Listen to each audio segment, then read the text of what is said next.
friends, hello and welcome to this strange and unusual stream with myself and our good pal PerfectAce here, champion of the game Perfect Dark.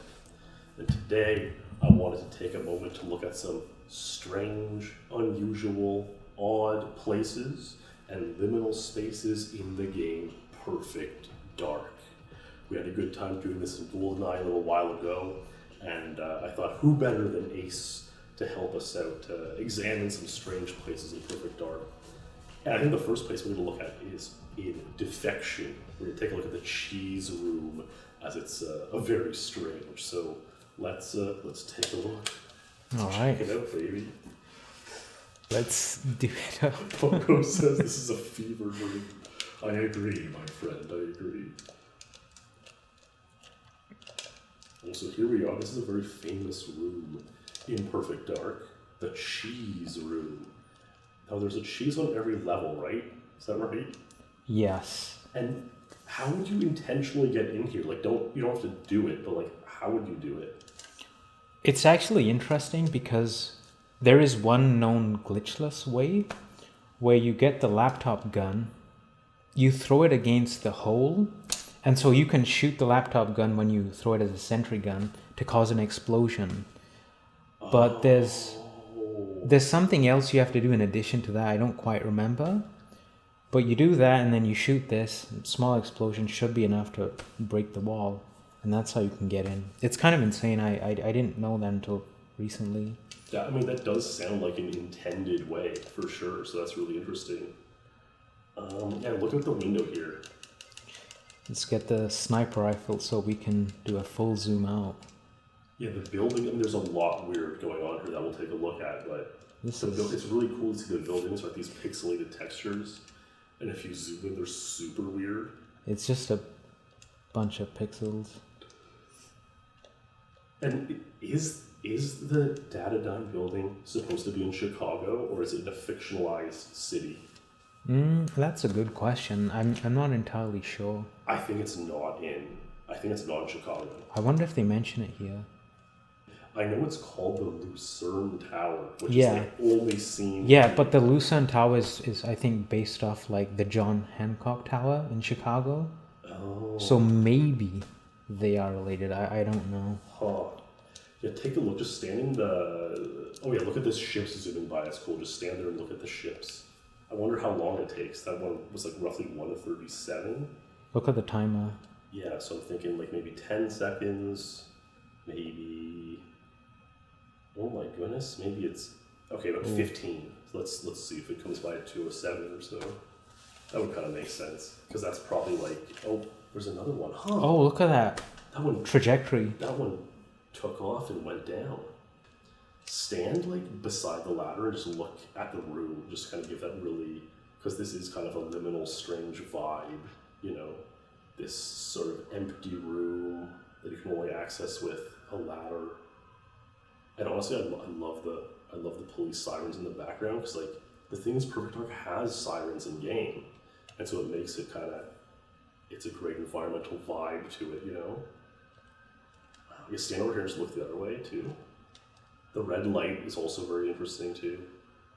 Now, that ladder and hole, is this the place where you do the trick on Mr. Blonde's Revenge? Yeah. Okay, that's crazy. You basically you get up just about this much distance, and you I think you I don't even remember if you single or double crouch, but you basically turn in there, and then you can kind of clip out. Now, can you pull the far side again and zoom in just to see that guard over there?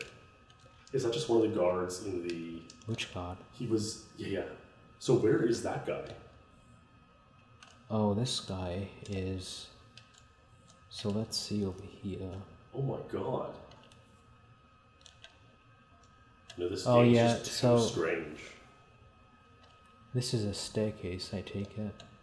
Yeah, so that's a staircase. You go outside. Oh no, this is one of those floor rooms with the plant next to it. So there's just a couple of floors you can access, and you know, there's just guards idling and both patrolling the area. So we see this guy over here. Could you clip off the elevator through the window and like try to get there? Well, let's see.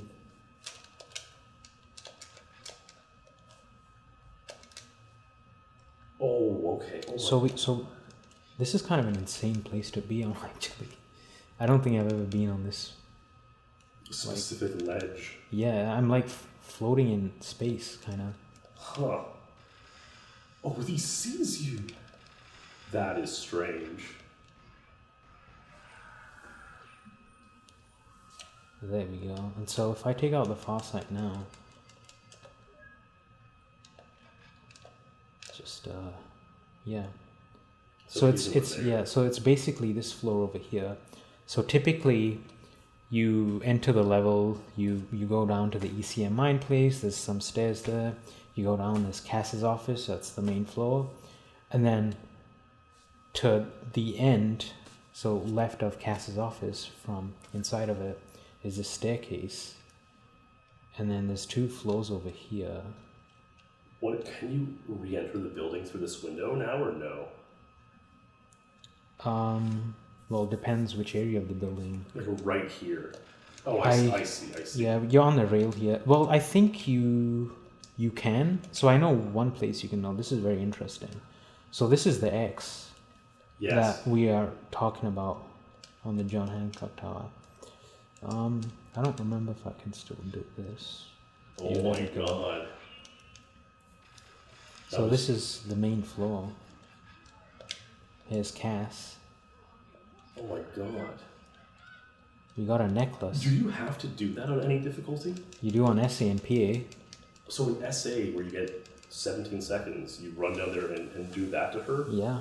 Now, there's a password you get on a necklace. I don't think you get it on this level. You get the necklace on Attack Ship 2, where she's also present and sacrifices herself for you to take revenge on the Skedars.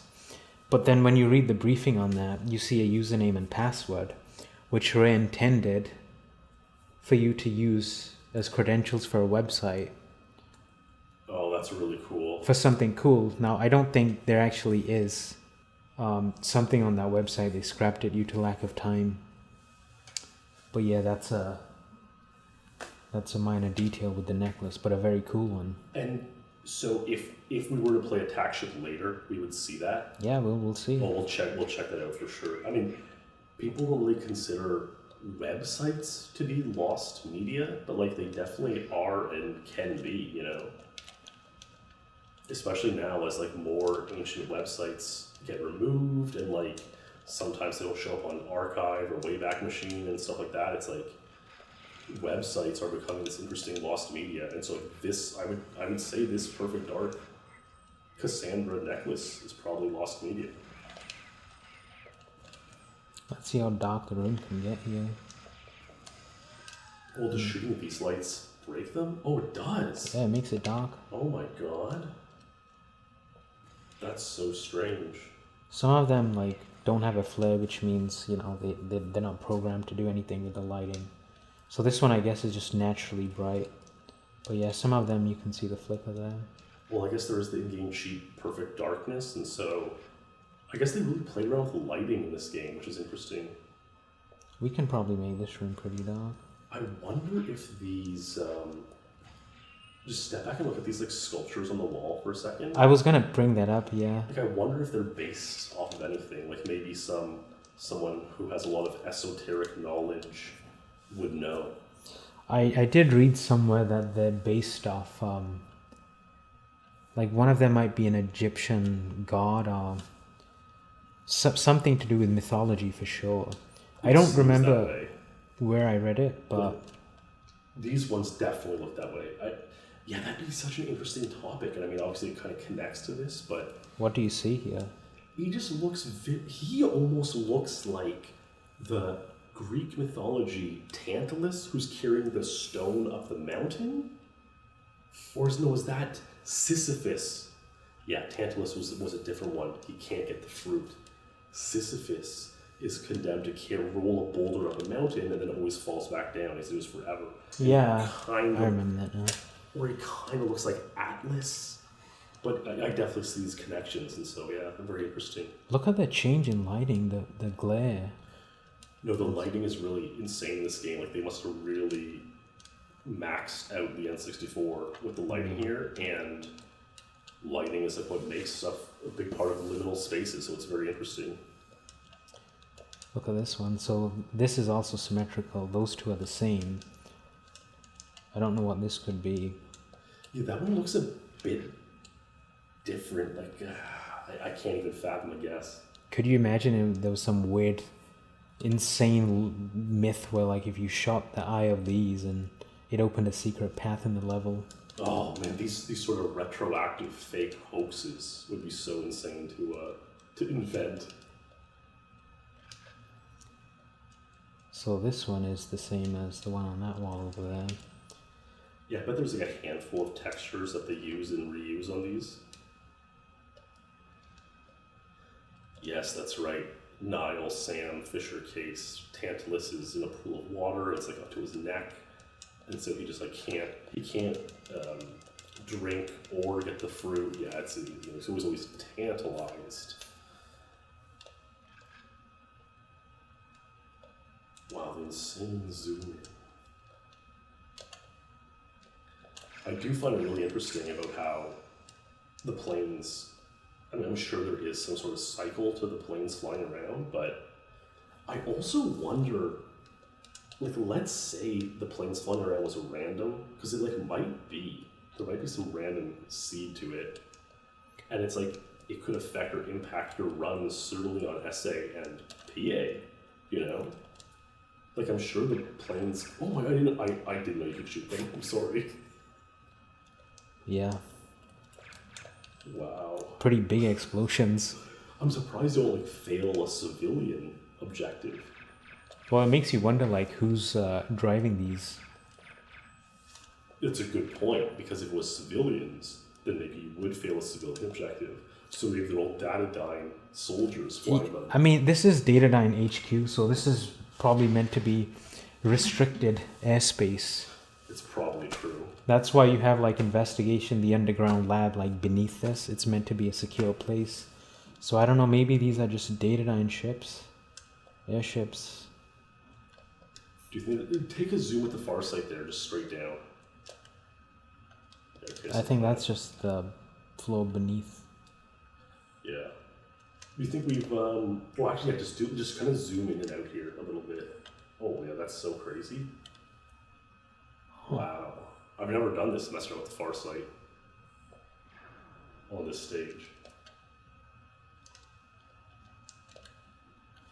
Do you think we've seen what we need to see here in the Datadyne building? I think we have.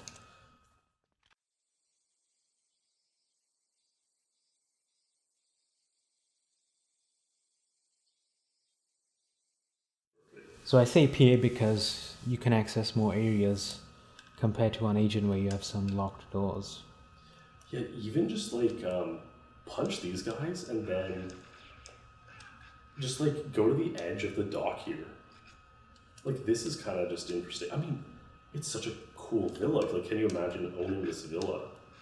Look to the left a bit. Like it's very serene. It gives me almost vibes of like the Great Bay in Majora's Mask. That's exactly what I thought of. How comfy would it be if you could like access that place? I know, right? Like, say this sniper was inside of the, in a very hidden position, or say you had to activate something inside of that. Yeah, like a sniper's nest inside the lighthouse. It'd be really cool to go over there. But that's a very interesting shot, and it totally looks like, I guess this game was released in 2000, and so same year as Majora's Mask, and so that was probably like the color grading that the N64 was favoring at the time. You know, I'm sure like with a Game Shark, you could probably try to like use some glitch to go there, but I don't know. It might just be an empty place, and I don't know if that's even... Oh, it is solid. These places usually are a little bit less thrilling when you actually get there.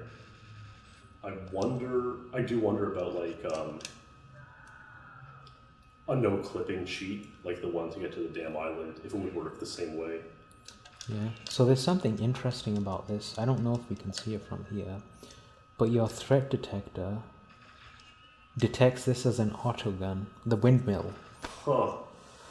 So normally you would expect it to, shoot at you, but it actually does nothing, and you wonder if this was just programmed out of the game. Two things I wonder.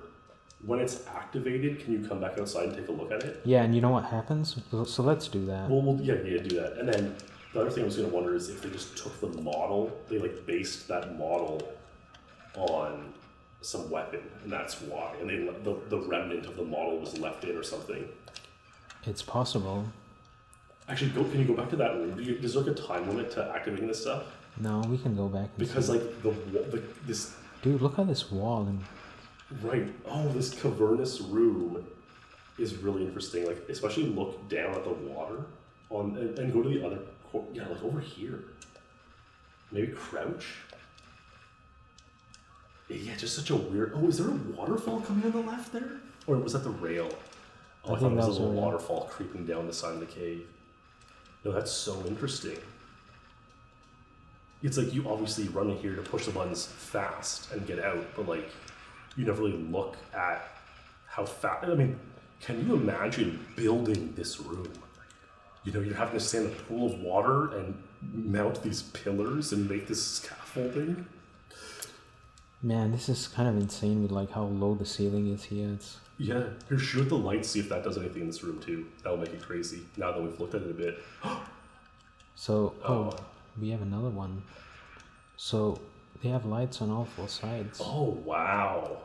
And we have another one here, I believe. Well, I'm not quite sure I can get to the other side, but... No, you got it pretty good. Huh. Wow. The dark villa cave room. That's unbelievable. Yeah, so is the windmill on now? So we just have to activate one more button, which is on the windmill itself, I believe. Oh yeah, look up at this thing too, because like we never look up at this. Yeah, Will said that the villa is actually like A tier, S tier, very presidential retreat worthy, and it totally is. Yeah, I mean it's Carrington's personal villa, so. Wow. This is part of the generator or something? Yep. I mean, it looks very powerful and strong, no doubt. It's kind of floating. Yeah, it's weird because obviously it wouldn't be floating in real life. Like, there's no way an object that heavy would just be floating there.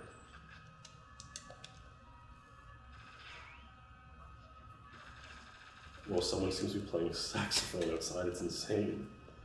I don't know if they can actually hear that. Yeah, did you guys hear the saxophone? Anyways. Yeah, let's take a look at the windmill outside. So we do have an objective here that comes up right after you activate the windmill. I'll quickly take care of that. Is it time sensitive? Yeah. Okay. I don't think it matters like if we fail this, but... Yeah, the only thing annoying failed flashing screen. Oh, you completed already? We have to go over here. Do you have to pass them away or just like punch them? So there's paintings here. We'll look at those in a bit too. Oh yeah, okay. So notice that it's moving now. Yes. Yeah, I knew that it moved once it was activated. Like that makes sense. And I wonder if you like set the frame rate of a recording to match the RPM of the windmill, so it would be frozen, like as you're watching the video or something. And like the timer on the left would be, you could see the timer left moving, but the windmill would look the same. I mean, definitely you could. If we recorded for 10 hours, we could probably do that. Now I wonder if the auto gun is still detected or if it's switched off. So now it's off. It's kind of some weird... But now the windmill stopped moving. Yeah, it's just kind of unfinished in terms of like development. Can you go back to the other place and see if it picks it up from there? I wonder if it's like an unloading thing. Yeah, so if yeah, you're let's too far away. Let's check that out. Nope. So it looks like it's a very poor windmill that only works for about a minute. Now, I feel like it was facing the other direction. That might just be me, just like looking the other way previously. Is it moving? Oh, so it is. It's spinning around. That's why Yeah, it's spinning around. That's unbelievable. So not only do the blades move, but the whole thing rotates. But I wonder what pattern it takes. Like the blades were spinning, and now we have the thing itself. Maybe the blades only spin for a bit, but maybe it always rotates. Just imagine this thing like actually shot at you. Oh, it comes back. I thought it was going to go all the way around, but now it's coming back. That would be simply too insane. It's just moving back. I feel like the angle of its like rotation is decreasing. I don't know.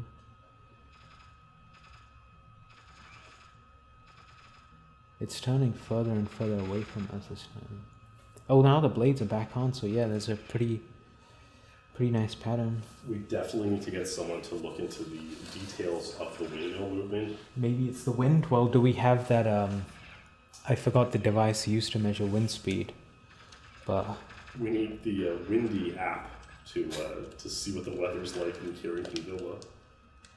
What an insane place. No, it really is. Let's take a look at the kitchen and see if we find anything interesting. I wonder if there's anything interesting on these. Now, I do want to look, after the kitchen, the paintings, I want to look on the other side, like the kind of courtyards. Yeah, man, imagine you had like a hook shot in PD, and so you could make it to the top here. Or like L to levitate. So, I don't know what this is supposed to be. I mean, it's definitely a dishwasher. But you're Yeah, right. yeah, but why does it have this thing here? It appears to be more like a washing machine, like a laundry machine, as opposed to a dishwasher. That's just the hood for the range. That's quite... You would expect it to have like a vent Yeah, system. a couple fans. Maybe it has like 16 small ones. It's possible. It's a super chef version. We got nice handles on these. Microwave? This is such a strange place to put the handle over here. No, it is. I would put it over here. They're much too like high for an average person.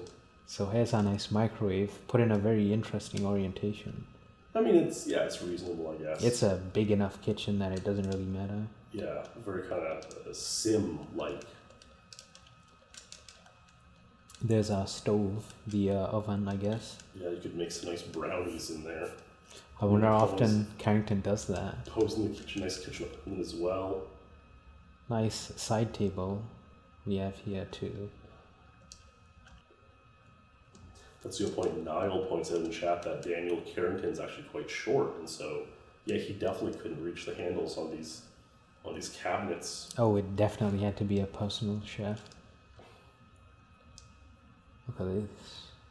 Yeah, the interesting decor, the mat. Some nice chairs over here. Purple colored. Yeah, I bet they're decent. So we have a guard or someone in the villa who threw this. Not quite sure what it is. Looks like a piece of... napkin or a little paper towel, something like that. Oh, you can't color it with paintball mode. Oh, it doesn't have like a hitbox to land a shot. So the pattern we saw on the wall previously is now here as a rug. That's funny how the rug and like the tapestry are the same. Very nice plant. I wonder how it gets sunlight.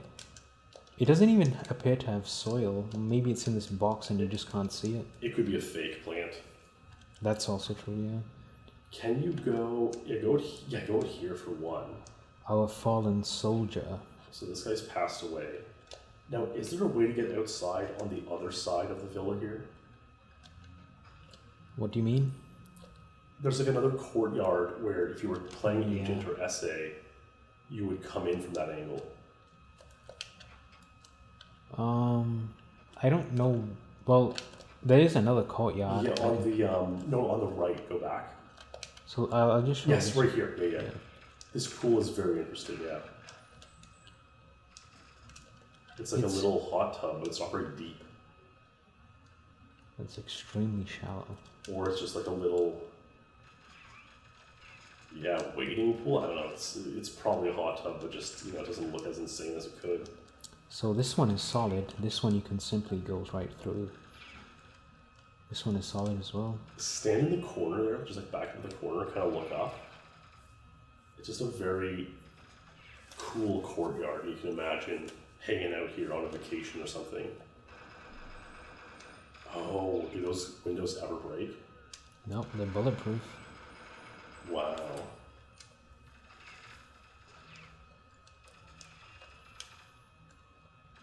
Look at the view as well. Oh, that's pretty cool. To be right out at the dock. So where does Carrington get all this money from? Can you go from here to... Yeah, go up. I feel like it's... Oh, go left. That is a very, very interesting one. Like, is there a door on the right down here? There is. That leads back to the starting point on PA. Oh, okay. Can you access, like, the Agent Canyon on PA? Yeah, like where you begin there? Yes. Yep, let's make our way up there right now, in fact. Yeah, go up the red steps here. Yeah, so over here we have the helipad, which you see in the intro of the level. Yes, this is where I want to check out, because, like, you never go over here. There's no objective here. And so it was just put here to, like, build the storyline, which is, like, a very interesting thing, right? When it doesn't, like, actually have a tangible use in game other than just building the lore of the level. Now, if you lure guards onto the H, do they turn white? Because in GoldenEye, they turn gold on Surface 2 when you lure guards over there. I don't think they do. We'll see if there's a guard nearby who we can... I mean, it's a far way to lure them. I mean, we'll get him over here, and then while he makes his way, we can check this place out. Yeah, the caves are interesting, but I mean, it kind of makes sense for a very beach-like location to have all these caves. Man, it's so crazy how, like, on speedruns on Agent, you see this from this perspective, but it just feels a bit different, you know, from the other way. Yeah, yeah.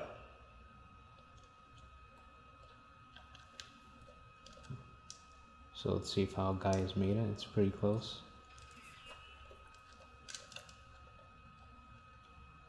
I don't think this is gonna do anything. Yeah, the Devastator's in this one. We just picked it. Yeah, I really doubt that he will glow the color of the H.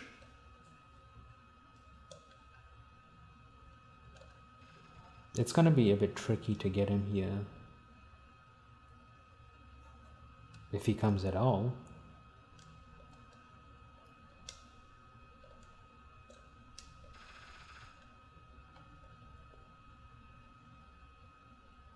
Oh, does he just refuse to come out here?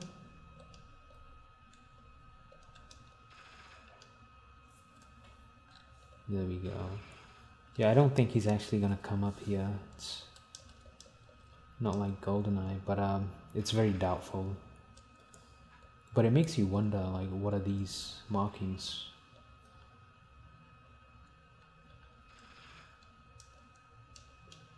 Oh, we're very close.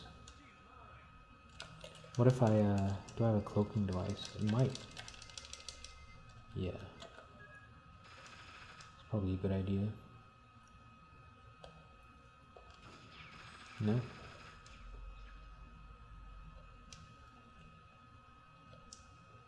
Oh my god. Whoa. He turned and ran away. That's insane. He simply gave up. Oh, so he did touch it there, but...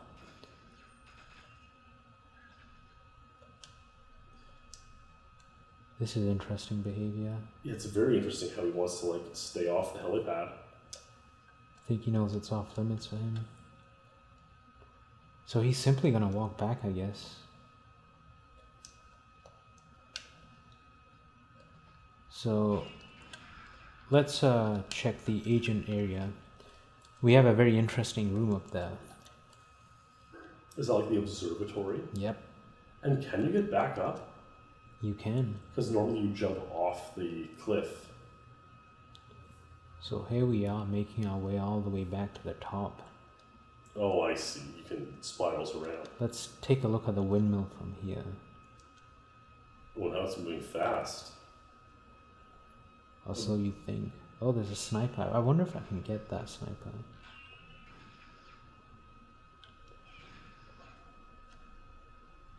Oh, close. Almost.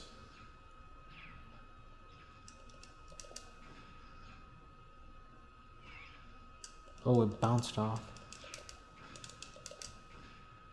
There we go. Nice. That's a pretty... That's a great view. Did that sniper respawn?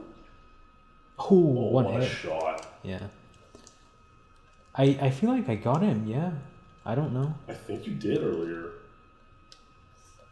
The Chicago Ghost equivalent. So, yeah, you can't, unfortunately, get your way in here, but that is a pretty interesting device. And it makes sense for Carrington to have one, since his lifelong objective was to make communication links with the aliens and the Mayans, to be precise. Oh, that's really interesting. I mean, it's fascinating how this level in particular gives me many Majora's Mask vibes, like the beach, the observatory, the canyon. It's just even the shades. Crazy. Quite fascinating. But yeah, that's Villa, pretty much. Yeah, I think that's certainly the weird and kind of unusual places in Villa. This is, you almost never stand here. It's kind of big open space. Even this area is kind of... We never go here. This is just... Yeah, this is where I was thinking. This is the place. Like, look, that's a very esoteric eye gate, for one. Let's see what we can make out from behind this. Oh, there's gotta be nothing. Yeah. But that's a pretty cool effect. The ring. But even if you turn around, like, this section where it's kind of covered, but there's nothing here. Like, again, this is a very weird space. Go stand in the corner and look this way. It's like there's all this covered space that's been, like, intentionally designed, but with no purpose. And, like, that to me is super liminal. Oh, we don't have the Slayer. Huh. The Slayer's not in all guns, I guess. For maybe this very reason. Pull out just like a mine, so we can just get a good, nice, just view of just go back there and look with just the mine, just to see like the view unimpeded. Yet just such a big open space of nothingness, unused nothingness. And like there's 2 or 3 guards here, so you could easily get rid of them and then just a quiet spot and otherwise not very quiet game. So let's just take a look at the wine cell and then maybe wrap it up over there. Yeah, totally. Man, look at that. Whoa. It just feels off. Whoa. You have no reloads on as well? Yep. Oh, what an insane sheet. So notice this says June on it. We don't know why. But also, take a look at the graphic that you see on this wine bottle. What could this be? What did they mean by this? That looks like 3 guards in like a hall, in like a great hall at church or something. That's what it looks like to me. Like 3 guards on the stage, the altar, in a great chapel. Or more like a basilica or cathedral. Man, you can't really make out what that says. Wow. They look like vases with flowers. Oh. They look like gods to me in a cathedral. I got that impression. But interesting perspective there too. This kind of looks like an eye to me, with the pupil. Yeah, a little bit. I could see it being the eye of like a big Lovecraftian beast. And so we have different variations. So but they're all the same brand. So this one we get a slightly wider view.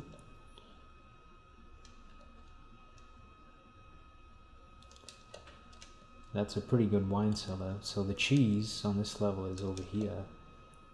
It's well hidden. Wow, that's pretty tight to find.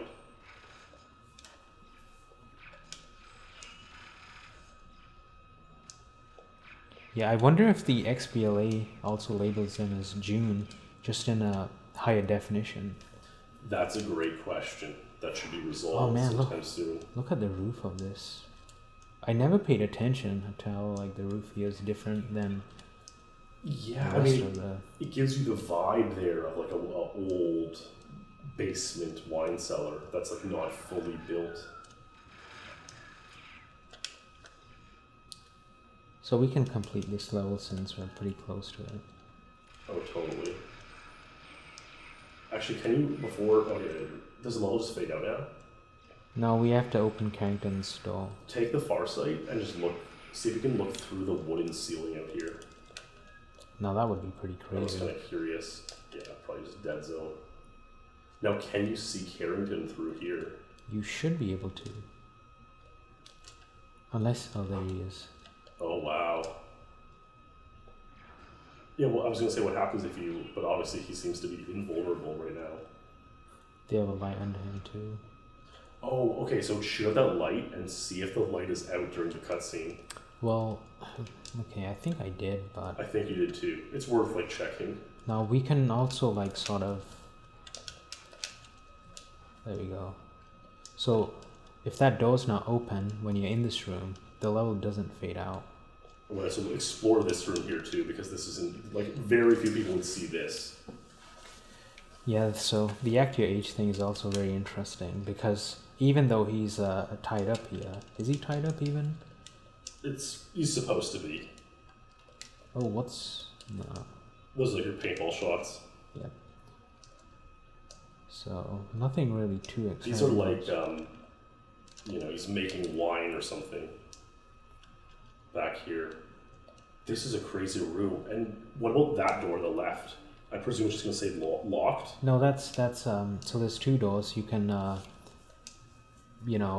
make your exit through either door. What? It's because the wine cellar has a bunch of guards you need to kill to get the key card.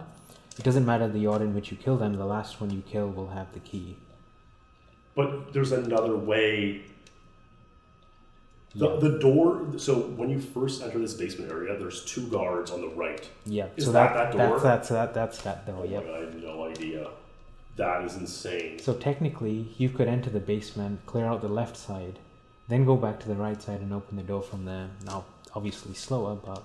I would love to see like the PB with that route for fun. Wow, this is a crazy room, and it's insane that like it's not even really a glitch to get in here. You just have to close the door as you're as you're entering the room. So I shot the light, but I don't know if it actually was a real light to begin with. So yeah, this light's not doing too much. Let's just open it on the 27 mark. There we go. Ooh, 9-0. Will this round up?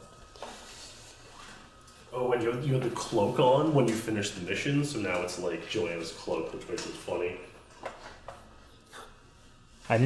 That was not intended, but yeah, that's... You can kind of see the outline there. Yeah, you can. There we go. It did not round up.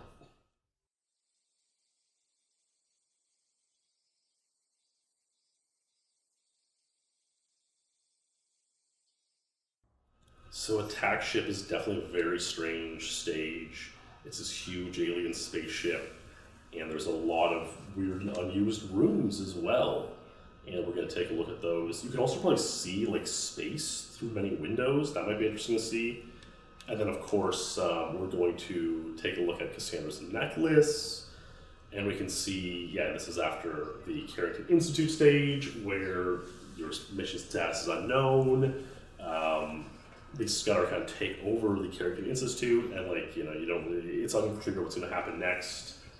But we finally run this strange spaceship. So it turns out you've been taken prisoner, along with Cassandra, who was taken prisoner by Mr. Blonde because he wasn't very satisfied with the with her performance in helping him do what he wanted the Skedars to have done. They made a deal with the Datadyne HQ, and Cassandra being the CEO. Trent, Mr. Blanc just decided. It was time to fire her. Not even fire, but I guess do something more treacherous. So here's a necklace over here. You can pick it up, I believe, only on Perfect Agent. Not sure why that is, but if you look at it in the inventory... I wonder if it was an objective at some point to pick it up. Could have been. So let's see what this briefing says. It says it's a replacement necklace. Well, because you would have stolen the first one in... Yeah. So there's a username there, and there's a password, and you can convert the numbers to letters and try to make something out of that. No, the password really struck me, as it's going to come up here in a minute. It almost looks like an anagram of Ozymandias. It almost does. It is. I am Ozymandias. No. Yep. What? That is... my mind is blown. Now, let's take a look at the username. So the numbers here, I think there's 6 digits here. I believe 78322. Those are the birth... It's related to the birth date of some of the developers, so no real meaning outside of that. And I'm not sure what the first few letters indicate. Cassandra DeVries. Oh yeah, that's right. That makes sense, just some birthdays or whatever. So this was intended to be used as credentials on a rare website that would unlock something or some bonus web content, but that never came to be because of possibly development, time constraints. Lost media. Man, look at the shape. You can kind of see an eye and a strange nose. I mean, it definitely was just like programmed to look super alien, and it definitely does. Not to get on too much of a tangent, but if you are to believe the legendary story of Bob Lazar, who claims he worked at Area 51 and worked on alien spaceships, he said that everything on the alien spaceship is so foreign and strange that nothing makes sense naturally to you from a mechanical standpoint. He said except for one sort of seating or hole thing. It was a bunch of honeycombs that folded up. That made sense. Nothing else did. And so an alien spaceship would look this foreign, maybe even more foreign. Well, we have some lights here too. So let's activate this as needed. Now, for whatever reason, there is a Skedar behind this, so I believe this door is locked. But you can see there's just a Skedar chilling there. That's some cool lore. Now, what is he doing? He looks like he's just breathing, pacing. And there's a door behind him as well, so I wonder if there was another objective, or maybe another way to get to the main hangar. Yeah, I wonder if he, if you press B at the computers here, does he, come out? Does he... Right, because usually on a speedrun you leave this room so quickly that... No, I don't believe he does. He's still... I pressed B, so... isn't there an objective here? Yeah, and I just did that, so... Okay. Open hangar doors. We pressed B to get that. Yeah, I almost wonder, this level almost seems like they wanted to have 6 or 7 objectives, and obviously that would just go against the total vibe they had for GoldenEye Perfect Dark to do more than 5. But between Cassandra's necklace and between that Skedar, it seems like there was definitely more here that they wanted to plan. So let's just get a dark view of this room. Quite eerie. Liminal.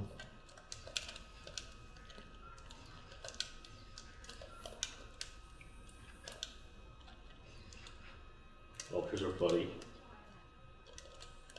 Wearing a USA vest. Now, once you pass these Skedar away, just go and look outside of the main hangar here.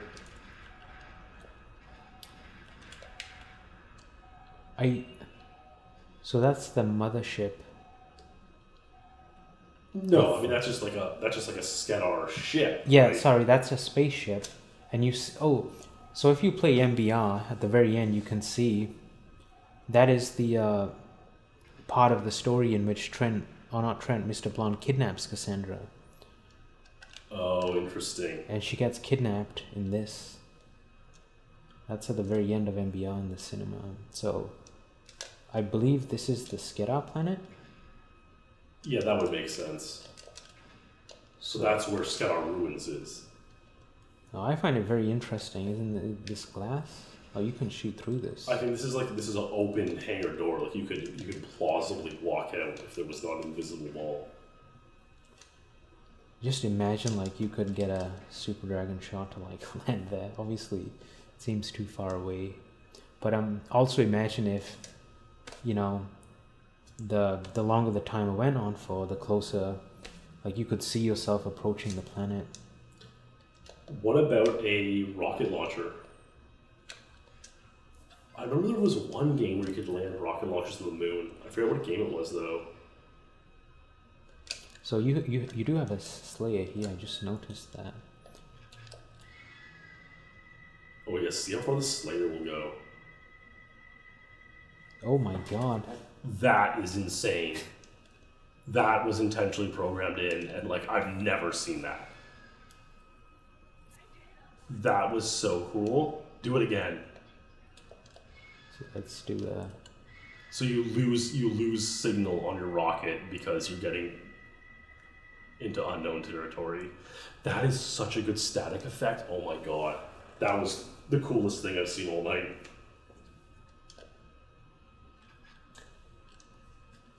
Also, you don't see any spaceships out here because we're probably in a remote place. Yeah, we're probably in deep space. We'll do the Slayer ending at the very end. So what's here? It's just a pit. So here we are up here. No, isn't there a window here that opens? Yep, we will see that in this room here. Okay. So I don't want to use a weapon with an explosive just in case it kills Elvis. Oh, totally. So you can open these. Yeah, that's really cool. It's like kind of funny how it's like you're on like a cruise liner basically, and you can. And notice the patterns on even this as well. Like, that's pretty cool. Well, they're very spacey. That looks like a face of some sort. It does. It almost looks like a thwomp. Yeah. The square middle part almost looks like a thwomp. So nothing here. I initially thought the cheese would be in this grate or the other one, but it turns out it's in the hangar in one of the small rooms with the Skedars. Oh, where they spawn. Yep. I see. It would be a fun video to kind of, for another time, to get all the 20 cheeses. I'm sure there's one or two that exist, but it'd be kind of cool to do with commentary. Would be pretty epic. And now with the infiltration out of bounds, I believe you can actually physically get to all of them. Infiltration you couldn't because rescue, escape, and infiltration, they're in a very similar area, but you can't access that area typically in infiltration, except now we have the out of bounds, which allows you to go to places you otherwise couldn't go. That is crazy. Can you go to the room where you pick up the Slayer? So, yeah. Because that's a rare area. I don't know what Elvis is gonna do, so I'm just gonna kill the Skedars. Yeah, he might pass away here. So these are Skedar pods. I mean, these are very similar to the ones on Skedar Ruins, where it's the Skedar army in suspended animation or whatever before the third king.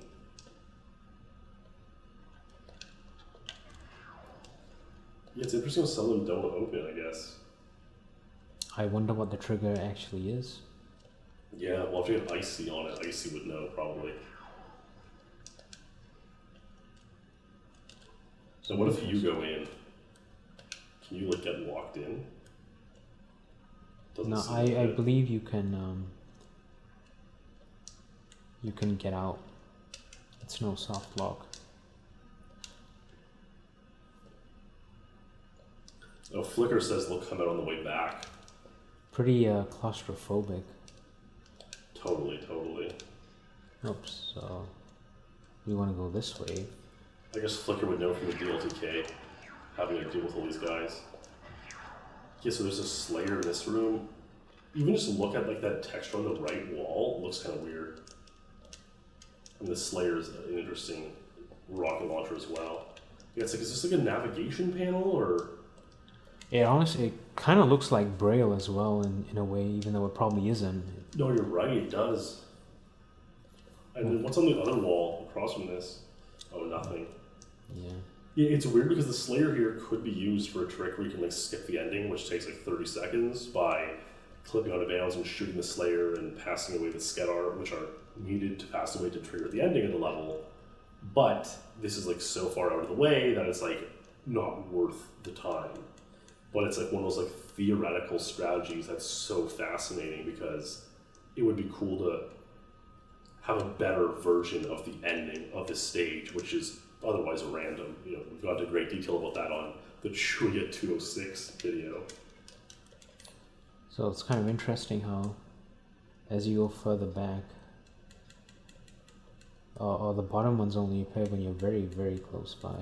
Oh, totally. It becomes more and more loaded. Ah, there we go. Oh no. It looks like he passed away.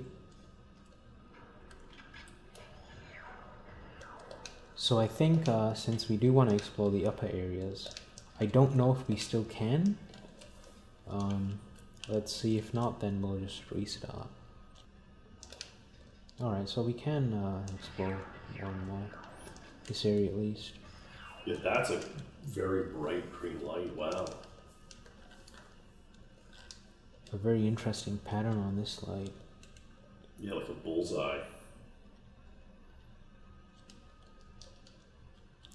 No, this room is weird too because you certainly don't go into all these like indentations and like nor are they places where guards spawn or whatever. I believe there's an interesting thing on this level where I believe one of the indentations has a shield, but it's on Agent, and you can't access this area on Agent. So the only way to get this shield is through a game shop. That's really fascinating. Maybe there is a way, but none that I know of. And like this room is so strange to me too. Just like this. Don't even shoot it yet. It's like this beautiful like waterfall. Like, what's the objective say? So this is sabotage engine systems. Oh, so I guess that is its engine. It's like using like nuclear fusion or something. A lot of energy in here. And I like how there's like this little gate to like protect you from entering this like nuclear fusion waterfall. It's such a bad protection layer. It's really funny. You would think that maybe with this much energy, even being close to it would be bad for you. No, I bet it would be. I bet it gives you massive radiation. Oh yeah, we should be passing away. You're gonna have your Geiger counter out one for this. The Skedar might be immune because they have different biology. They must have, with how intelligent they are, they must have designed that with that in mind. Yeah, even the walls, there's something about this room. No, it's striking like this whole level is almost as expansive as like an entire dungeon in Ocarina of Time. Imagine it was a dungeon, like you made a hack, a Zelda hack. Yeah, like this room would be would be like a pivotal room with like a puzzle to solve and get. This room would be where you get the item for that dungeon, I would say. I'm gonna blow up one of these. Yeah, do it. Oh my god, it took 3 shots. It's very interesting how even though you shoot one, nothing changes in its appearance. And I guess concomitantly we could say the energy waterfall. So Sorry, the paintball. Look how paintballs land in the water. It's really funny. Like that's nonsensical, but it's funny. Oh, you can see the reflection of this. That's nice. I wonder if there's an interesting weapon we can shoot this with. So what happens if we N-bomb this? Probably... Whoa.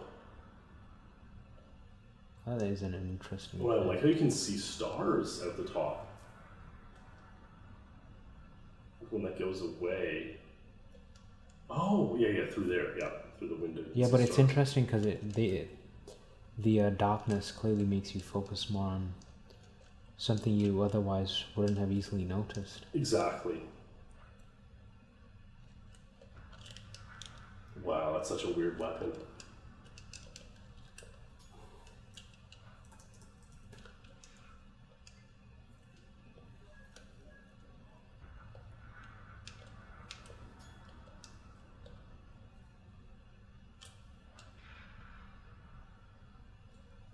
Try a few, see if it'll go for like 3 times. I'm very shocked that... No, me too. That is weird.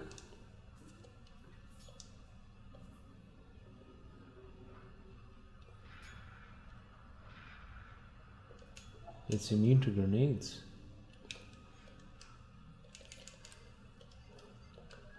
Maybe we'll be immune to a Slayer because this is a skid-out weapon. So maybe explosives in general is... Yeah, that's what I'm thinking. Something that has a strong point against. So even though Elvis is dead, I wonder if he's going to say a message here, since he typically does. No, he doesn't, so that makes sense. Wow. So if you don't escape out in time, then... The whole thing blows up. And this thing is now frozen. Whoa. That is crazy. I had no idea. Yeah, it's like a frozen, it's like, liquid nitrogen, solid form or something.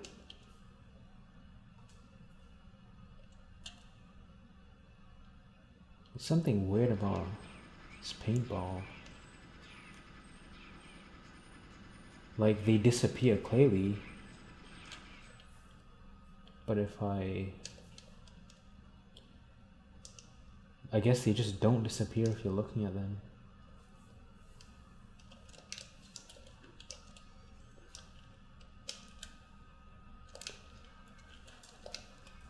It definitely is a huge source of energy, however you look at it.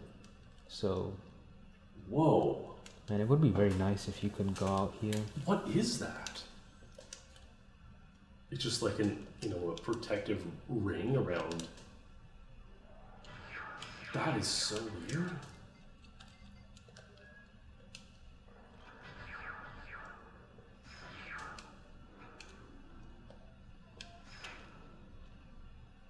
Yeah. It is just kind of a shame how... So I don't think I can access this area since Elvis is dead. That's another view. So let's try to use a Slayer over here. We can get it through this window. Whoa. I think I might have...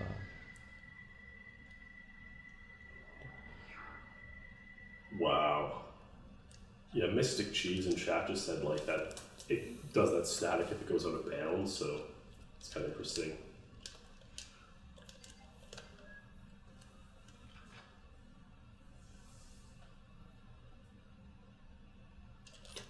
So I wonder if you can see these skedars and get them to open the doors. Probably not.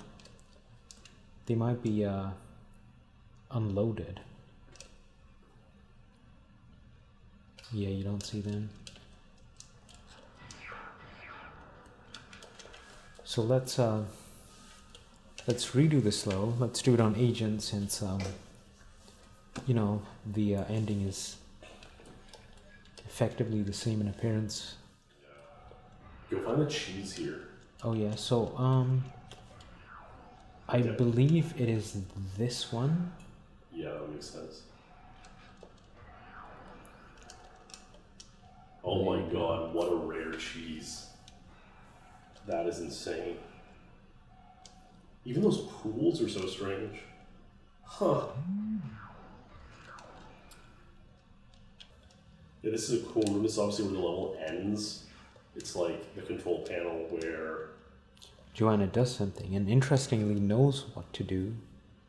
That's so true. That's a great point. Especially because in the canon of the game, Joanna's only like 23 years old, which is, you know, pretty young to be an elite spy and assassin. You know, sure, a lot of the stuff she can do, a well-trained, very skilled individual could do, but to guide the ending. Yeah, I guess maybe she decrypted the pattern on some of those panels on the walls that we saw throughout. Yeah, to know an alien spaceship, I mean, this would be super, super intelligent. What's going on there on the right? It's got this blank slate of nothingness. It's kind of interesting. Well, it would be nice if you could walk up here, imagine. It just like kind of, obviously that specific spot you're never going to be in, so that's kind of interesting. Oh wow, Elvis is there chilling. Blasting them away. And they clearly just, you know, they don't know what to do.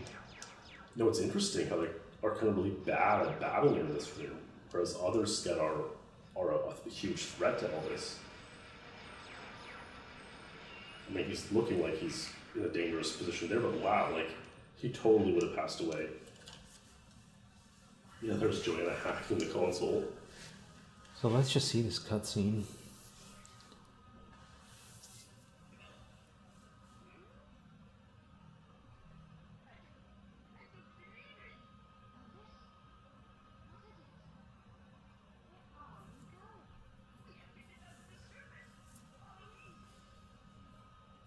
Wow, so they're able to control this. I guess because the Datadyne ship looks pretty similar to this. Well, that was some pretty good maneuvering. Well, maybe Elvis knows how to do the ship. Entirely possible.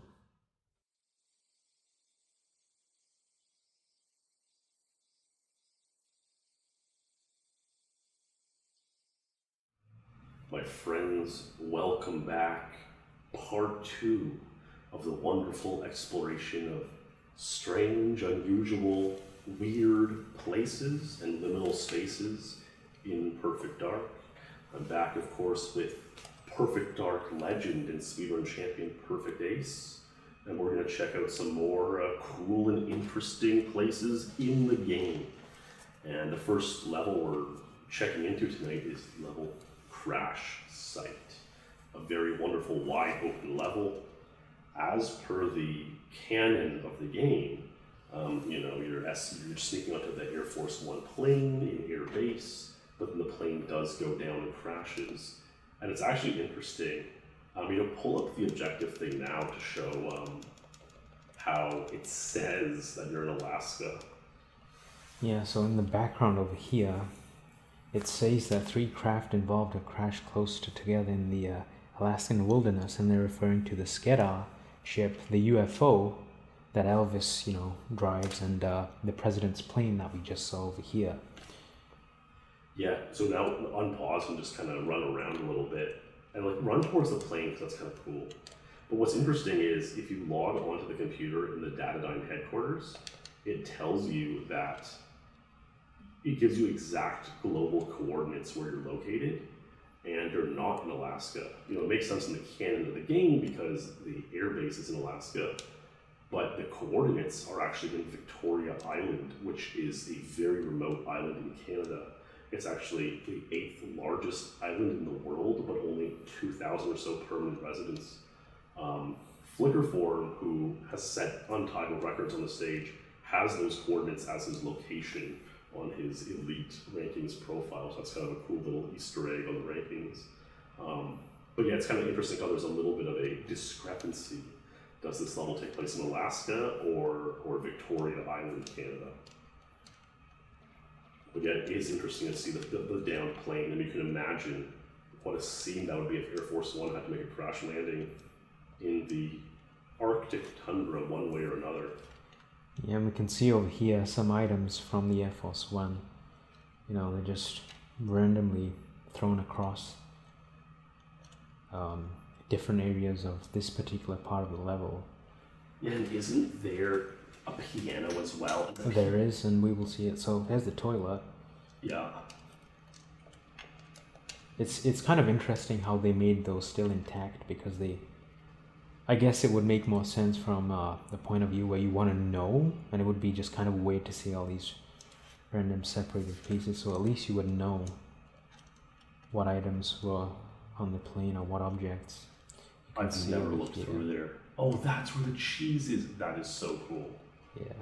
I've never looked through there. That's insane. This might be a tricky one for people to find on their own because of how vast the level is, as we'll see in a bit. It's probably the most vast level. And then, isn't there a quirk with the piano where, depending on the version, it's a different color? I think that's more of like a loading unloading thing. It might depend on which level you had previously loaded. There it was, right? There we go. Yeah. I feel like you're right. I feel like on some version of the game. No, that's not the piano. No, that is definitely the lid for the piano. That's a lid for a grand piano, and that's the thing. It's obviously broken, and half of it is off. Yeah, so that is the thing that, you know, the color changes depending on what level you had previously loaded, I believe. There's the escape beacon, I think. That's objective 1. Yes. Or 2, so distress beacon. Yeah, I'd want to get a good screenshot of this in the snow and then put in the AI generator stable diffusion and make a cool image. So maybe I'll get around to doing that. It's interesting, the sky color over here. You know, the sky box on this level is insane. It gives such an unsettling appearance. Yeah, so there's the piano. The lid of it flew off and is in another spot. Yeah. Oh, the red sky really gives it this kind of creepy, unsettling, and kind of very remote vibe. You know, it would make sense in the deep Arctic. The sun, you know, it depends where you are, but the sun either stays up or is down for a very long time, and so there's a lot of twilight, and so it does make thematic sense on the level.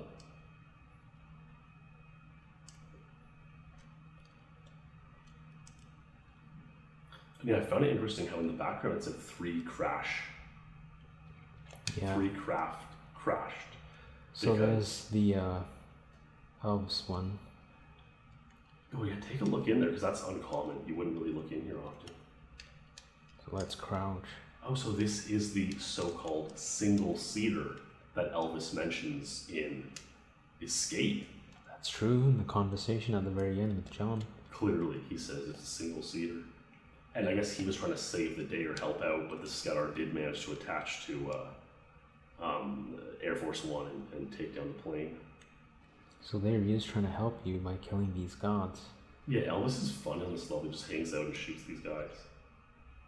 Go as far into the distance from here as you can. I'm kind of interested. And then we'll head this way first because I want to see the bridge. It's a very uncommon place.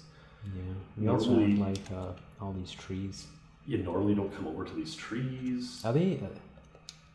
So the trees are, I guess, the same except they have a different number of leaves.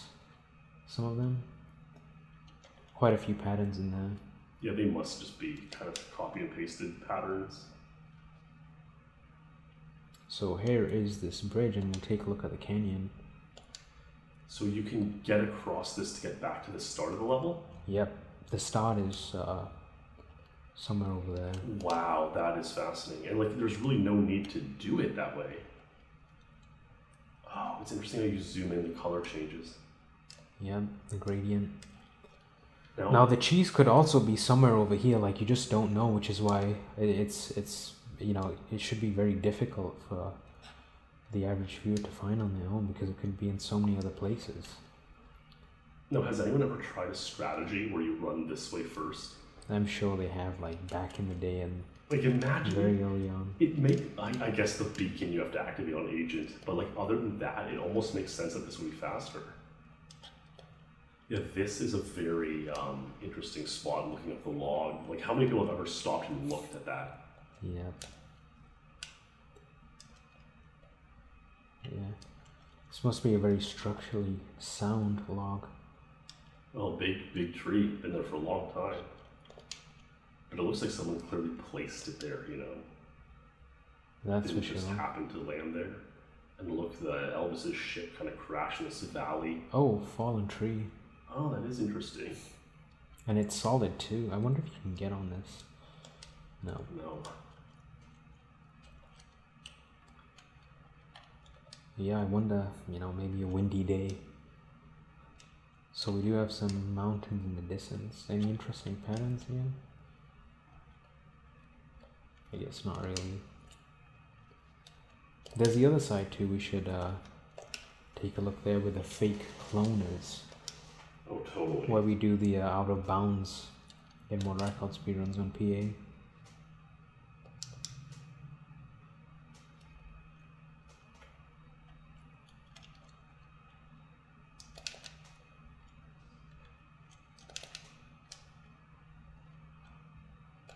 Actually, I wonder if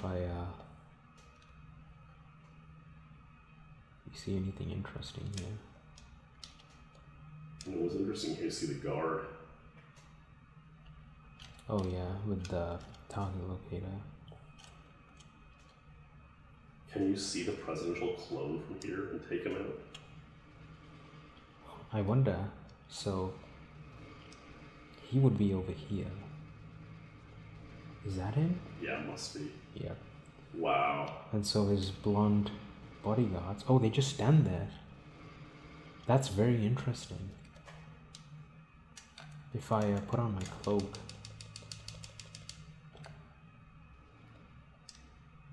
Yeah. Oh, so they are following me now. Even though I was cloaked. It is crazy how you have to throw a mine and have it land in that hole. Yeah, it really makes you wonder why he decided to hide over here, you know. Not really the best, safest location. Yeah, I guess the devs just want to like make you possible to see where he is, and then you have to figure kind of how to get there.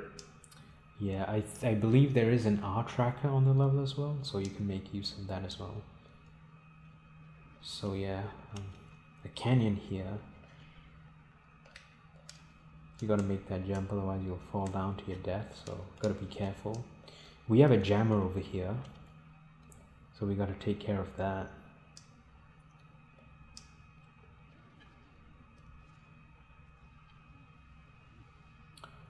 So this is the Skedar ship as well. So you see all three, what do they call them here? Crafts. There's the Skedar one, we saw the UFO, and we also saw Air Force One, the very first, at the beginning of the level. I know this one explodes with like a single magnum shot, right? I wonder if the grenade can blow it up. Let's just throw a few over here. Oh, yeah, it's doing damage.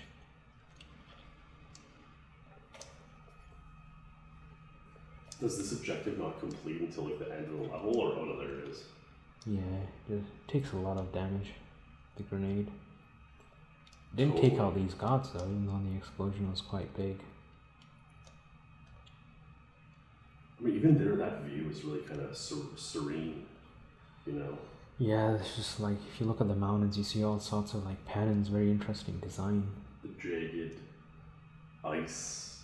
Look to the left. There's the trees, and kind of without the ship there, it kind of looks interesting, because usually you see the big Skedar ship there.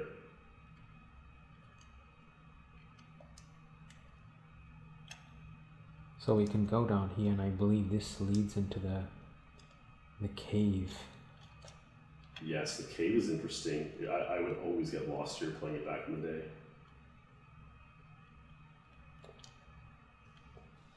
Like, it's like a really well sort of designed cave with all the light. You know, it almost delivers on like what you would hope for on caverns in GoldenEye. And yet it's so cool how when you shoot it lights up.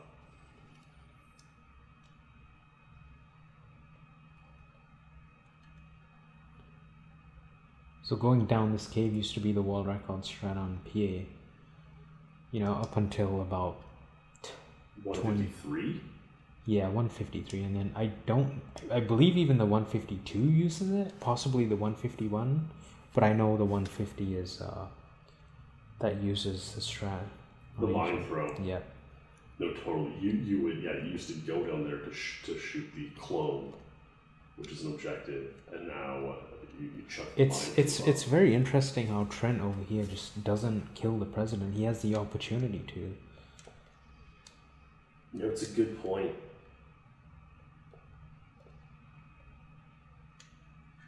So here's a sofa. I wonder how it got in here. No, that is really funny because unless it fell through a crack, it does seem a bit out of place. Like the crash debris wouldn't have landed there specifically. Yeah. I never really noticed that until now. I mean, this really gets me thinking that like crash site PA should be the next full SpeedLore. Yeah, a lot of interesting details about it. Yeah, it's just so good to the different strategies. It's so clear and obvious. Oh, you can shoot these lightsails. I wonder if it does make this place a bit darker. Probably not. Pretty laggy.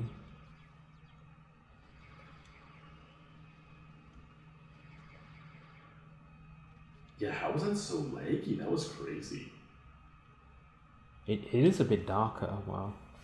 Go back, like right here where the opening is, and crouch, and kind of get like, oh, is it the level might be over? No, I didn't complete the first objective, so we're good. Okay, crouch here and back up, and kind of get a shot of the UFO with the sun in the background. That's kind of comfy. Yeah, that's cool right there. We do have, oh, that's a very bright flare, so I'll just look down a bit. Like this kind of shot, I would like to A, put into stable diffusion, and B, like make the thumbnail or something. It is a pretty comfy view. Imagine like if the sun went down and like you had a daytime, nighttime, you know, if you were pretty slow with the level. Would have been an interesting effect. Now it's up in the wilderness, so. Well, that's the thing. There's some days where the sun just like runs a ring around the horizon, and it's like this all day long. It is interesting. Oh, like the color changes a bit there. No, these areas are fascinating because like you never need to go over here. It's just this vast expanse, and so it's always interesting when the developers put this kind of stuff in games because it's not needed, and obviously you're creating everything. So to create something that it's not needful or doesn't guide the player, it's really interesting. Yeah, I wonder if they intended for like another objective. Yeah, I mean, it's known that in GoldenEye and Perfect Dark, like especially GoldenEye, they built the levels first, a lot of them, and then filled them with the objectives, and that's why it turned out that way. But it's cool to see that in Perfect Dark there are these areas like that that are just unused. So here we are at the beginning, once again. It's very nice and also interesting to have like all these rock structures. Imagine you could like climb on one of them and get a nice view. I know, I wish you could get up top, eh? Maybe with a ROM, you know, you could have a L to levitate equivalent. Now I wonder if the level will end if I pick up this suitcase here. Typically you don't do this objective last, and in fact very few people do. It's the one over here. I just want to see if there's anything interesting. Yeah, go around this corner first and see. So we have more like another... Oh! Well, there's a little bit of snow on top of that seat. That's interesting. And what's this big structure? Is this part of the plane? Like, it kind of looks like yes, but also kind of looks like no. I'm not entirely sure. Yeah, like it almost looks like kind of a glacier. It looks mechanical, but it also kind of looks like it's a glacier to block your path. Unless like the back half of it kind of snapped and almost got like knife jacked, like a tractor trailer going sideways, but that'd be so weird.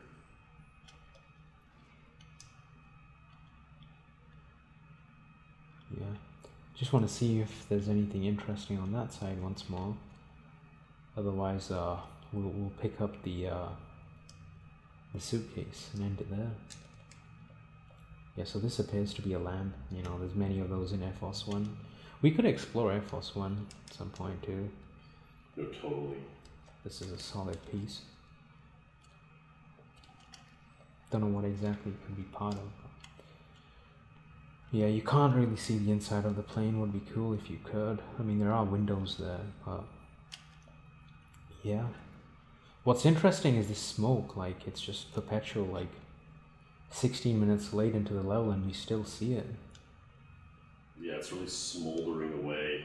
Yeah, it would be very cool if eventually there was a fire, and you know that was the end of Air Force One. Yeah, that would be cool. Yeah. All right, I'm gonna pick this up, and then. There we go. Wow, so this level just ends once all 5 objectives are complete. Yeah, I believe, you know, it's just whichever one you do last, the level's going to fade out over there. And again, I have the cloaking device. You can see the outline of... here we have the president talking about Trent's turn coterie. Talks about Pelagic II there. And Trent obviously wanted the deep sea research vessel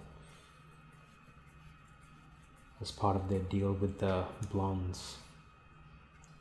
Oh, you can still see the lights in the background and the smoke on Elvis's ship that I destroyed.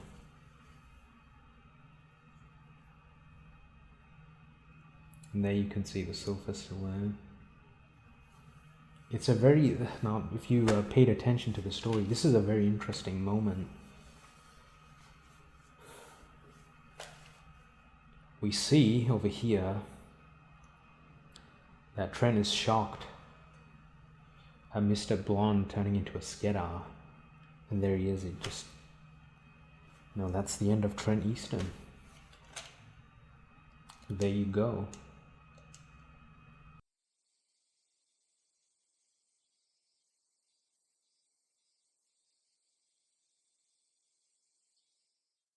Okay, so Pelagic II is the level after Crash Site, and this is like, you know, Ace has historically had the super untied and untied here for many years. Yeah, I very much like this place too, because of like, if you shoot all these lights, you'll notice how considerably darker this area gets. So let's just do that. Get a nice liminal space view.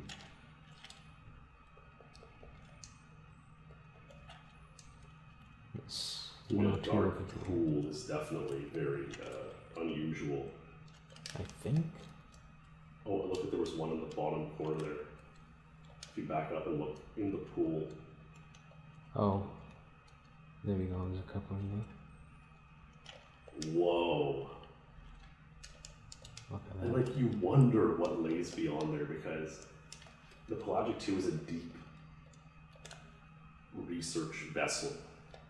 And so it's like, would that water be leading out into the open ocean, or is this some sort of, you know, I wonder what the design of the ship is like. It has me wondering what lays beyond, and that's sort of always the curiosity that piques us in these games. It's very interesting how dark you can get it without actually using the perfect darkness cheat. So let's take care of some of this. You can also shoot out these lights. You can make, you know, this place very, very dark. Actually, oh, there's a cheese. And what's interesting is that you actually probably do see this in Agent maybe SANPA runs. So, you know, as you get out of the reactor room on Agent, you can probably see it there. And I actually wonder how many levels, like when you speedrun them, you know, how many of them can you actually see the cheese like on your way? That is a great question. How many levels, how many little records do you see the cheese on? That'd be a cool thing to dive into. So yeah, there we go. It's pretty dark in some of these areas since we took out the lights. Now here, something I found interesting is that, you know, you get your X-ray on and you're meant to press all these buttons, the green ones typically, just take care of that camera, right? But like, you know, you can sort of go out your way and like, you know, you can't really see this far of a range. But there's other places, like over here, that you can see one green light. That is kind of cool. And then you can go up these stairs, and then you can see a few over here. And now, the even more interesting thing is, you can get in this room. I'll turn it off to show you, you know, where exactly we are. Like once you're over here, like you're actually close enough to the point where you can actually activate these buttons, even though you're not in the reactor room. So it's, there we go. So this is a red one, it's not gonna work, but there you go. I wonder if I can press, oh, so I can press these two.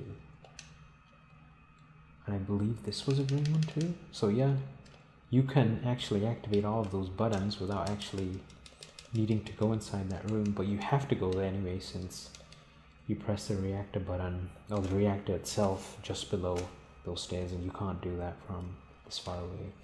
Yeah, the bottom reactor button is the objective, right? Yeah, I wonder, so these scientists, you know, they're scared of you, they run away. You don't want to shoot them because they're civilians.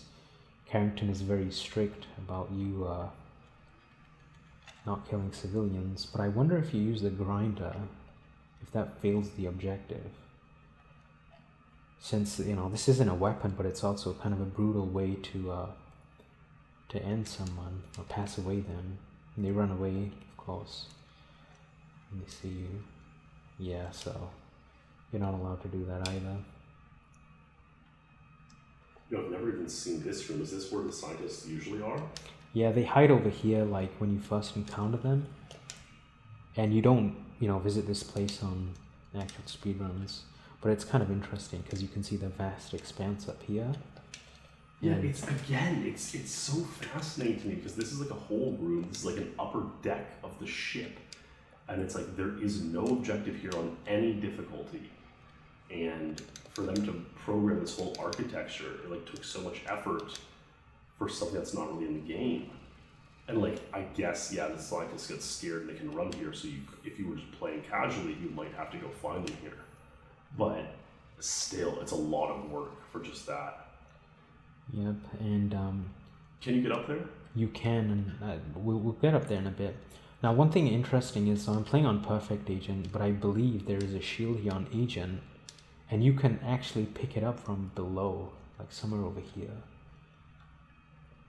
So that is kind of interesting, and I didn't know that until a few months back too, when casually exploring this level. And then again, these rooms you don't explore during speedruns, but... And there really isn't much of a need to go here. And so this is the top view. You know, one of the scientists is hiding here. He hasn't seen us, so he's gonna stand there, but as soon as he sees me, he tries to run away again. There's a Pelagic II logo engraved. No, that is just insane. Like, I don't think I've ever been up here in my life. You can see the open ocean, kind of a cloud cover day.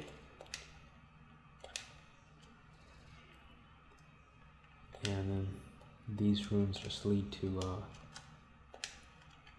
the same area pretty much. That is insane. So yeah, I mean, there isn't really much of a reason to go to these places. But you know, they're in the level. It's kind of like a maze. Oh, it's just off of here. That's crazy. Yep. Oh, he hides over here. That's kind of interesting. Yeah, this is kind of a nice view of the GPS computers. we don't typically see during speedruns. No, it is. Yeah, and I believe you can shoot these computers too. Yeah. And I don't know if this causes the scientists to, say something to you like, oh, you blew up the computers, we can't do this objective. So let's find out. So these scientists, they surrender to you, but one of them is pretty bold and, he is shocked at the fact that they would, listen to you, and so he calls him a traitor. Okay, no, you can pick up his ammo, right? And, yeah, and there's actually a trick you can use. I believe it's the Marquis of Queensberry rules cheat, where like every enemy has no weapon. There's like a specific trick you can use with the N-bomb, where if you disarm him, just a bunch of ammo just comes out. Yeah, I might try to find a clip of that and embed it in here, because I saw it the other night and I was laughing. Yeah, I believe Deep Darkness is the one who's in that. So you can shoot these lights too. Let's do that. See how dark this room can get.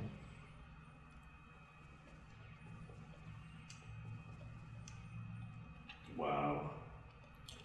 Pretty liminal. It is. This is like a control center that's turned off. It's after hours. It'd be a very common thing to see as a liminal space. And this is just naturally bright because, maybe this can get, this can get dark too.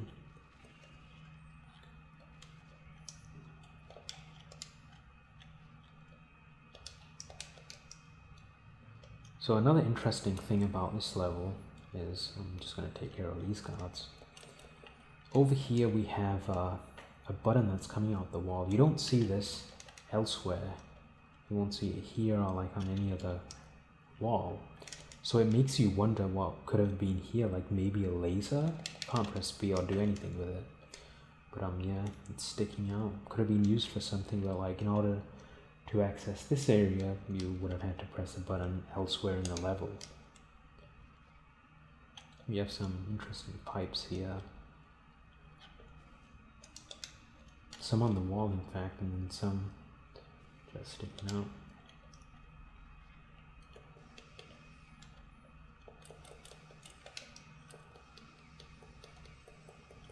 So here we have the moon pool lift area.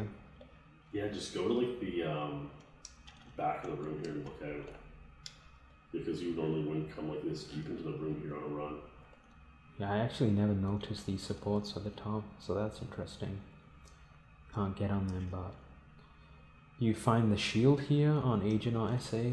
I believe this might be the SA one. Yeah, interesting, like set of crates. I don't know if there's anything in these. Nope, no ammo. So let's just press this. And so you can make it to the exit of the level if you just press B on this button. Allows you to open it from the other side. And this is your exit. Yeah, there's a lot of stuff like that in Perfect Dark where you can kind of open a door or a button from the other side of the wall. Like similar to how you were pressing the buttons through the wall earlier. Yep, and you can go upstairs in some of these areas. But no, this is a different area from the other place that we were exploring earlier, right? Yeah, this is different. That's so crazy. This is There's like kind of the two upper decks that say Pelagic II on it. Yep. And then there's a room over here with nothing in it. There's no shield here, there's nothing. So there's, even on Agent, there's nothing in here. Yep, no shield, no enemy, it's just... Oh my god, go back into a corner, just like look at it. That's so crazy. Again, is there an equivalent room on the other side? No, that's the interesting fact. So we can take a look over there. But I believe that's just an open space. Wow. It makes you wonder if they plan to include anything. Yeah, it would make sense if there was like a room there and they were conjoined and there was maybe a shield or a weapon there. Oh, you know what's interesting? I don't know if it's this particular door. But there is one door somewhere in this area with like a door stuck in a wall. It's somewhere over here. I don't know if we can find it, but you can find that talked about on the cutting room floor. They have a lot of interesting info about PE. But there is a door over here that's stuck in a wall.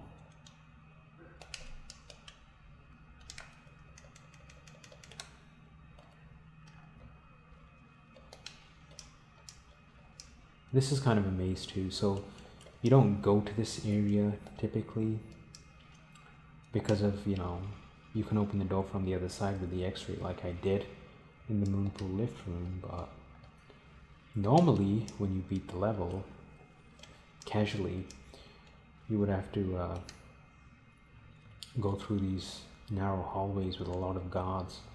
Yes, yeah, I remember going through there, playing through back in the day, and it being very difficult on like PerfectAce because there's so many guards. Is this the door? This might be the door. So it looks like it, right? It looks like there's a door there. Yeah, there's a door here. Now I'm gonna turn my x-ray off. And like, you can't see it. It's just blocked off, even from the other side. Wow, that is strange. So maybe they had a door here and then they just put this on after. It's that, like an afterthought. That makes sense, yeah. The data line low on me is pretty interesting. I didn't pay attention to that before.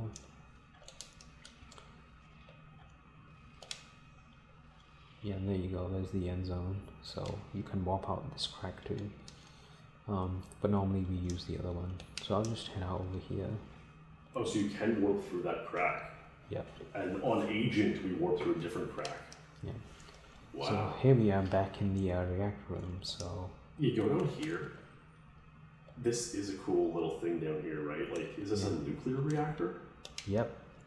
And so you can see this button is green now. It's usually red if you don't press these buttons. I pressed them when we were up in the yellow hallway earlier on. I had no idea that there was a button there. And again, this room is like a weird, like this is, in my opinion, like the definitive kind of liminal space in these games. It's like an empty room. Yeah. That's big and void. I thought there would be a shield here, but there isn't. So, I mean, there's no like actual reason for this place to exist other than, you know, just for you to explore, I guess. I wonder if you can shoot this light. Yeah, you can. Doesn't damage the reactor, so. Yeah. So there we are, we shut down the reactor. I wonder if you can shoot. Oh, you can. So you can probably make this place dark too. And I put this one in Dream Studio. Very interesting image we had. Yeah, what's there? That's kind of cool. It's like a platform kind of, but it's fenced off. So you can't access it normally.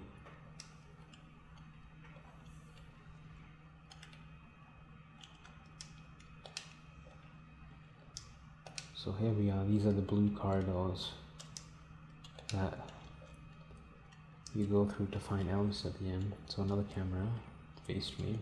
Well, it's special and perfect you go in here. Yep. So I believe there's 5 cameras in the level. One here, one in that hallway, in the yellow hallway, and 2 in the reactor room, maybe 4.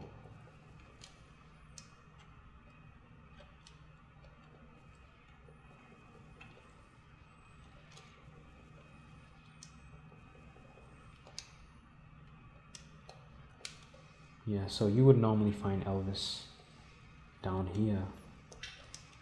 Yeah, I want to see the door you open, because you always open this and run away. Yeah. Oh, wow. It's like I've never come in here in my life. It is a pretty interesting place, you know, covered by glass here.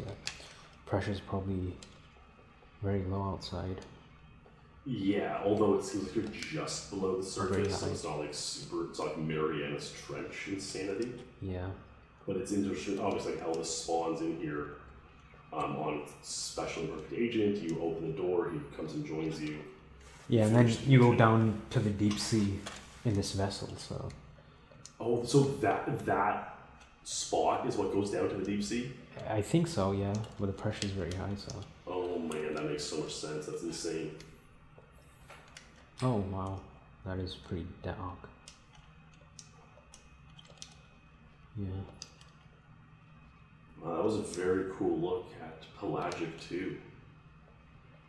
Now there is one more interesting thing I want to point out in the outro cinema, so I'm just going to play Agent and quickly go through the level.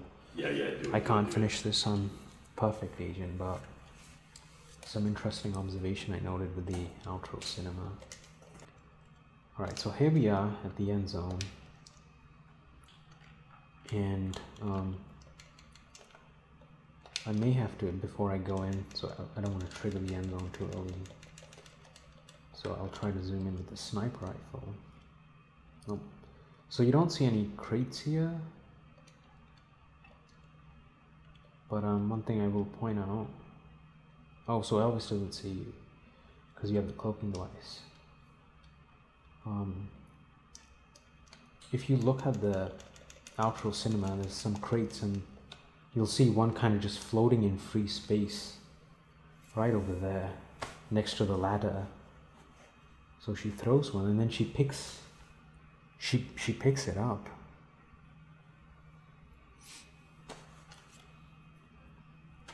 That is definitely odd. It's just floating in free space. Yeah, it just needs to be moved a little bit over, so it's like... Oh, did you see that number and code on the submarine, the vessel? No. I don't know what it's referring to, so maybe on the left side there. So there it is. It's going down into deep sea. Wow, that was a very cool look at P2.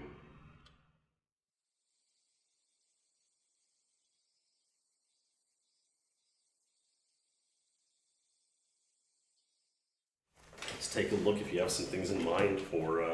Yeah, just the very beginning. Oh, the first room. Yep. Oh, cool. Yeah, and that's about it. Yeah, that's good. Some interesting things there. Alright, so deep sea. We have reactivate teleportals. Now the second objective is very interesting. Disable the set and mega weapon. That's supposedly the thing the Skedas want. It's a very powerful weapon that can obliterate a planet. And they plan to use it on the Mayans.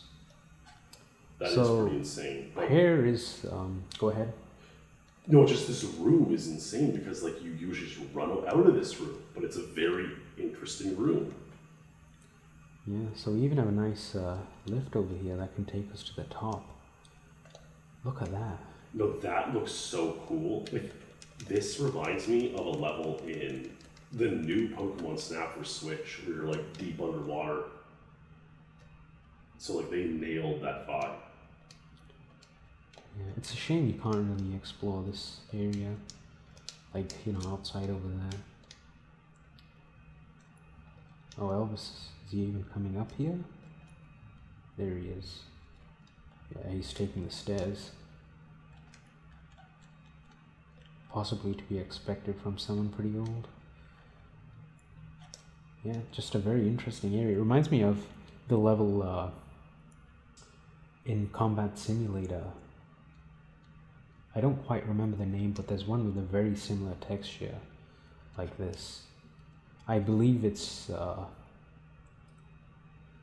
challenge where you have a perfect sim and you have to hold a briefcase, but I don't quite remember the name. Yeah, pretty interesting. There's nothing really to do here. I don't think there's a shield on each end. Just a nice place to like walk around. It's a very comfy kind of starting room to get you comfortable to level. So grid is one of them, but there's another one. You know, maybe we can check it out later. But yeah. So there is something interesting over here. Look at that. Is that the cheese? Yep. Wow. And if you're looking to find all of the cheeses in this game, then it might be very easy to just basically skip looking at this area. And so you can make it through the entire level and just, you know, you just won't find it. Yeah, because this is not like the core of what you would consider the deep sea level. Yep. No, it's such a cool Easter egg they added in. Yeah. Then we have this area now. I believe you you turn on the IR scanner, so you can't really appreciate the beauty of this while speedrunning, but... Yeah, you usually have it all red with the infrared scanner. But this is a cool room, yeah. Yeah, look how big the ceiling is, like, compared to P2, like... Wow. This is huge. No, it's a superstructure, that's for sure. Yeah, and you can see some vines here. Yeah, that is kind of odd, because if this is supposed to be like an alien spaceship or underwater ship, it is kind of weird. Yeah. Anyways, there's a lot we could explore. This level is huge, just like many other ones we've seen. But we'll leave exploring this in its entirety for another time. I think so. I mean, that was a very cool look at a couple more stages in Perfect Dark. I mean, there's no end of the unusual and odd and very strange places and liminal spaces in this game. I mean, just look at this great hallway. It's really striking. And of course, yes, thanks Ace for being our guide in this strange endeavor, and everyone for watching and chatting. It was a pleasure. It's just very much fun. There's a lot of soul, because you speedrun these levels quite a lot, but you don't really appreciate the beauty and soul that goes into like generating the atmospheres, that you don't typically see on speedruns. It's very true, and there's like so much of that in this game, and especially that goes unappreciated because even playing the game intentionally, it's not a place where you really go.